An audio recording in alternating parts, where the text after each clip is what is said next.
I realized I wasn't just dealing with negative people around me, I was also dealing with generational programming that had been passed down through my family for decades or centuries, even. Who knows?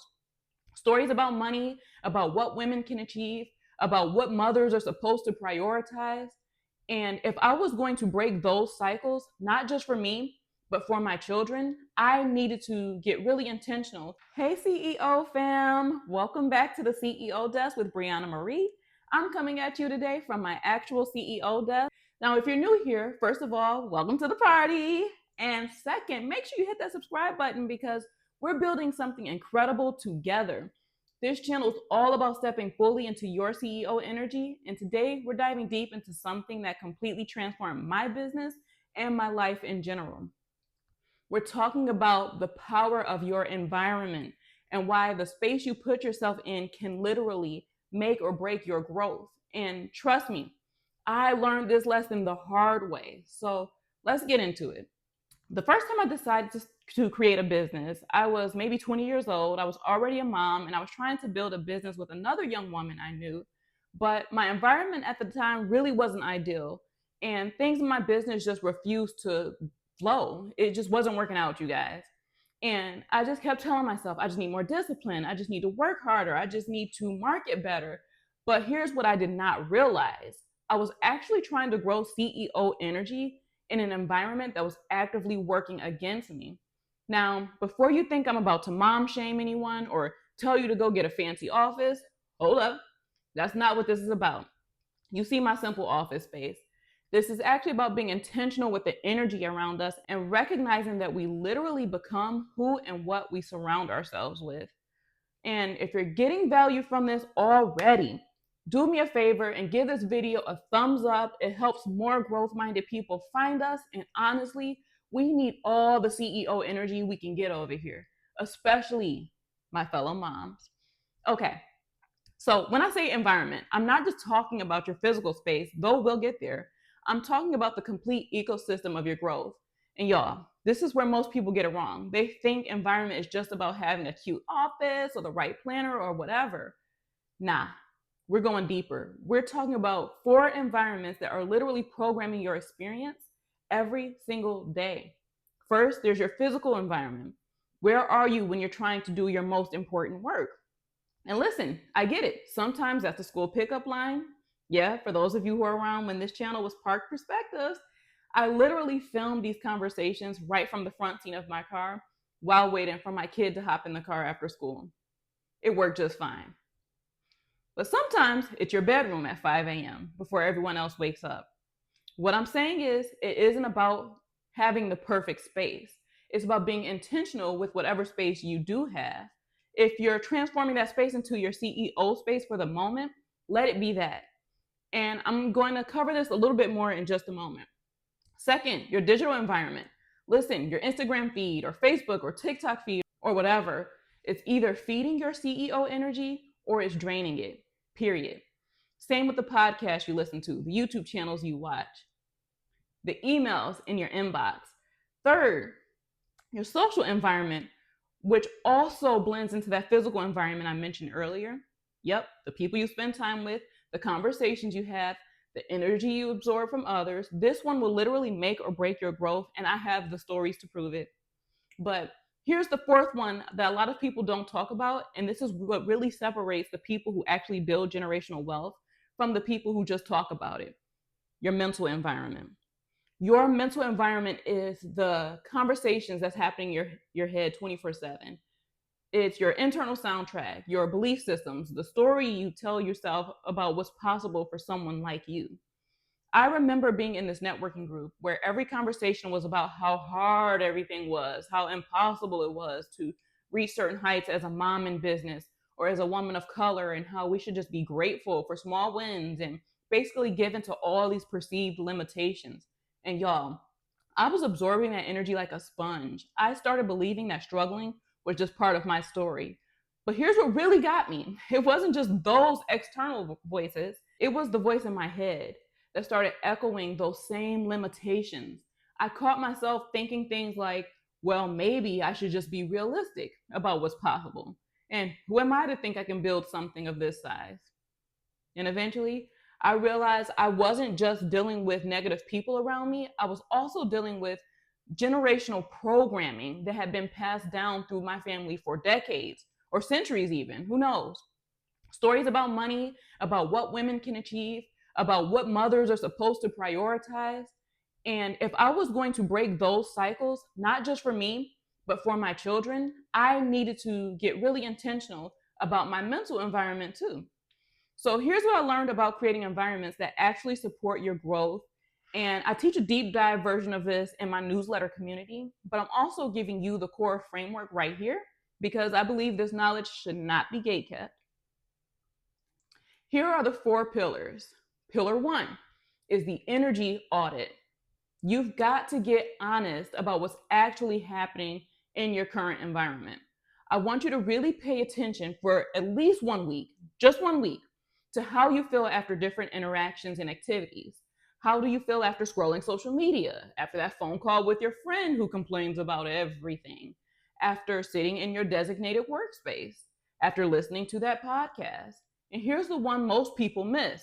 How do you feel after you have certain thoughts or replay certain mental stories? Write it down. I'm serious. The data will shock you. Trust me, I did it myself. Pillar 2 is intentional curation. Once you know what drains you versus what fills you up, you now get to be the CEO of your environment. And CEOs make decisions based on what serves the vision, not necessarily what's comfortable or familiar. So this might mean unfollowing accounts that make you feel less than. It might mean finding a new coffee shop to work from. It might mean having some uncomfortable conversations with people who are not supporting your growth. And listen, this part is hard. I had to distance myself from some relationships that I thought would last forever. But here's what I learned: when you start prioritizing your growth, you show the people around you that they can do the same. Some will choose to rise with you, yes, and some won't. Both are okay. We all have our own story to write. Pillar 3 is mental environment mastery. Now, this is where we separate the dreamers from the real wealth builders. Your mental environment is literally the foundation of generational change. See, most people focus on changing their external circumstances while completely ignoring the operating system running in their minds. But the truth is, your external environment is just a reflection of your internal environment. I had to do some serious work on the stories I inherited about money, about success, about what it meant to be a good mother, about what it meant to be a good person. I realized I was carrying beliefs and energy from those who had come before me, those who lived through depressions and recessions, those from a culture and society that taught women to be grateful for scraps and instead of building empires. So I started treating my mental environment like a garden. Every day, I consciously planted thoughts that aligned with the legacy I want to create. I still do this now. I started asking myself different questions. Instead of can I afford this, I started asking how can I afford this? Instead of what if it doesn't work, I started asking what if this is exactly what I need to change everything? Because here's what I realized: when I change my mental environment, I'm not just changing my bank account, I'm changing what my children see as normal. I'm changing what they believe is possible for them. I'm literally rewiring generational patterns that have kept my family playing small generation after generation. Now, pillar 4 is growth focused community.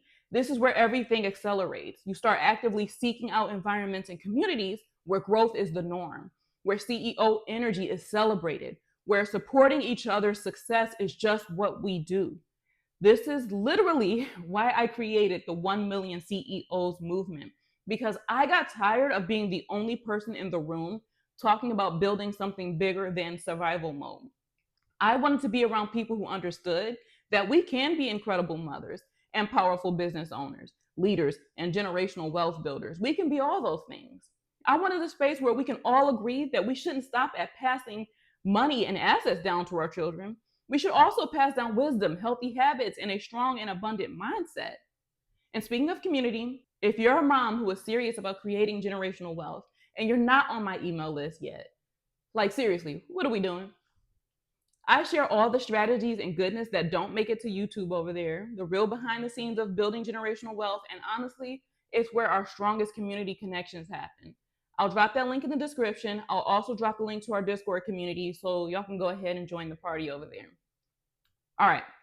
So let's talk practical ways to implement all that I've discussed today into your own life. Because strategy without implementation are just pretty ideas. It's just pretty ideas. And we're about results over here. Let's start with shifting our physical environment. Even if you're working from your kitchen table, been there, done that, you can create environmental cues that signal CEO mode to your brain. Maybe it's lighting a specific candle, maybe it's putting on a certain playlist, maybe it's changing into what I call your CEO uniform, whatever makes you feel like the powerful human you are. I have a simple ritual where I tap on my little light here. You can't actually see it, but tap off, tap on, and I put on my subliminal audios on my computer and I get to work. It takes less than 60 seconds, but it completely shifts my energy into CEO mode. My brain knows it's time to work.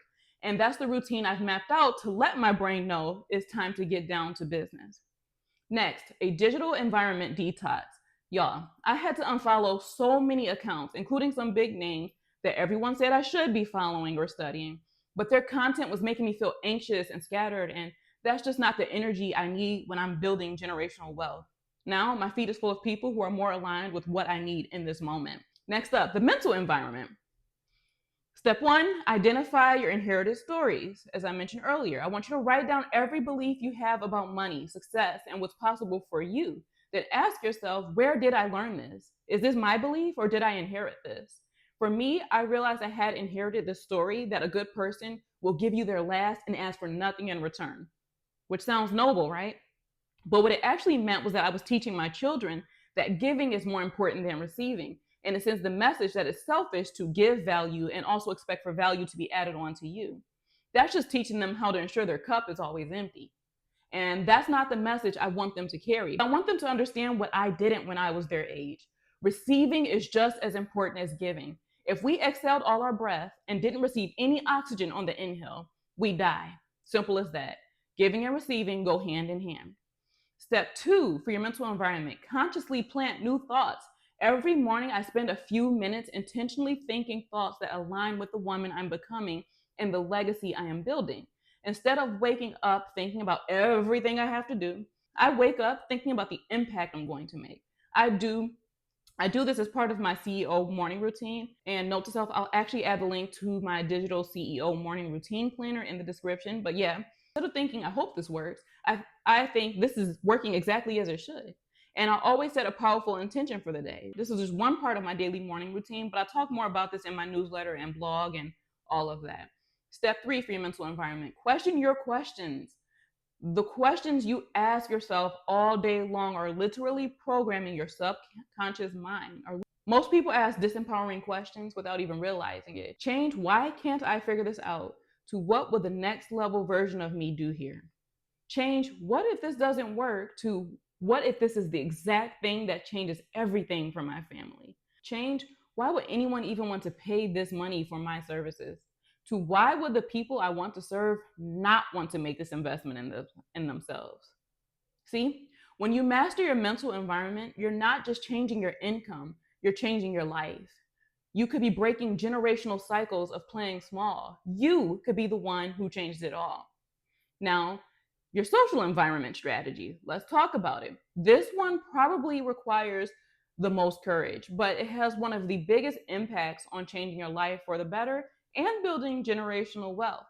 You might need to start saying no to conversations or situations that drain you. You might need to limit time with people who aren't aligned with your growth.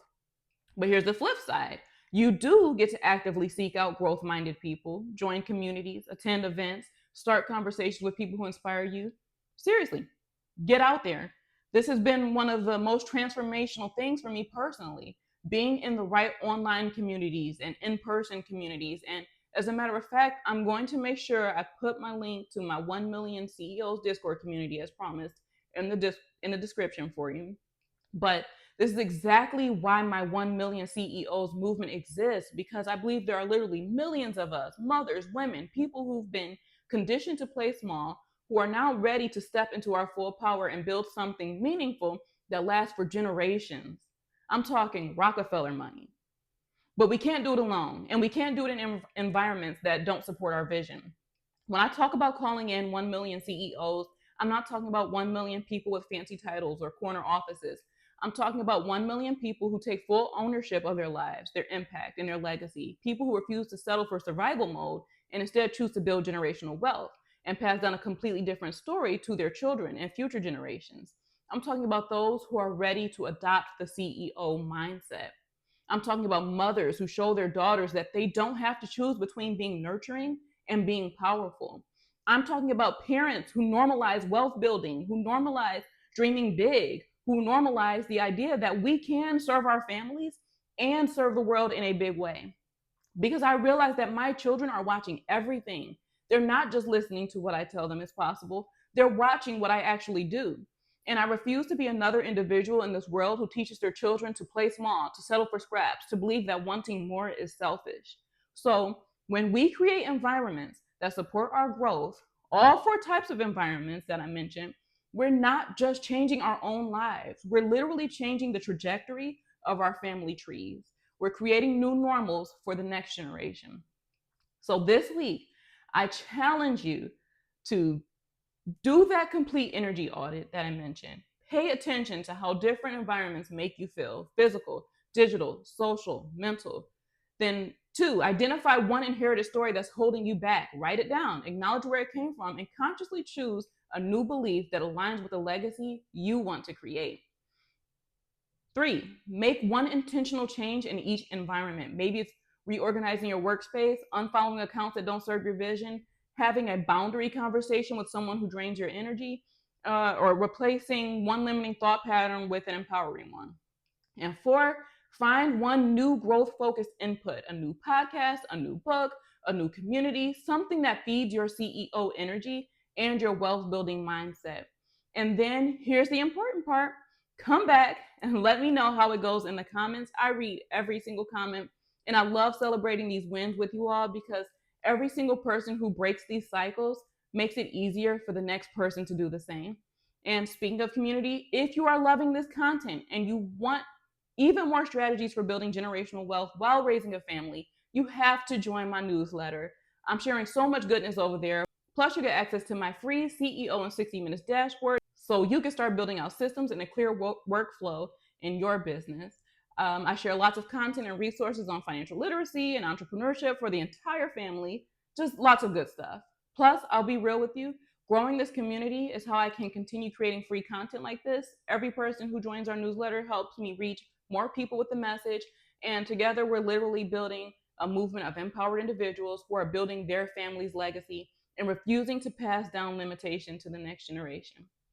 All right, look, you are meant for more than just surviving your days. You are meant to build something, create something, impact something, and it starts with being intentional about the environments you choose. If this resonated with you, do three things for me. Hit that subscribe button and ring the notification bell so you don't miss any of our CEO conversations. And share this with someone who needs to hear it. Seriously, we need more people stepping into their power. And three, drop a comment and let me know what's one environment shift you're going to make this week. And remember, the CEO version of you already exists. It's just waiting for you to create the environment where that version of you can thrive. Until next time.